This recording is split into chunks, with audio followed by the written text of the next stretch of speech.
You have two screws, one right here and one right here, but it's already out, and that'll take the rotor off. Okay, this is your brake caliper with the pistons and your caliper bracket. So you have two bolts holding the brake caliper on. They are 14 millimeters. They are right here and here. So we're going to loosen these off with a 14 millimeter. I've already loosened them.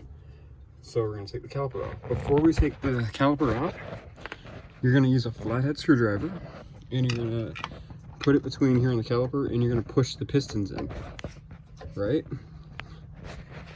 As you can see. So once you have the pistons fully back, you're going to take the 14 millimeter screws off, and you're going to hang the caliper up on top here so you don't rip the brake hose, and boom, there's your brake pads.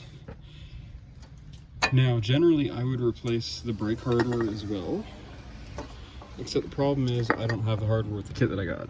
But to replace the hardware, you just have to do this. Pull it out and it comes right out. So now that we have the brake pads out and the caliper pistons back, which are right there,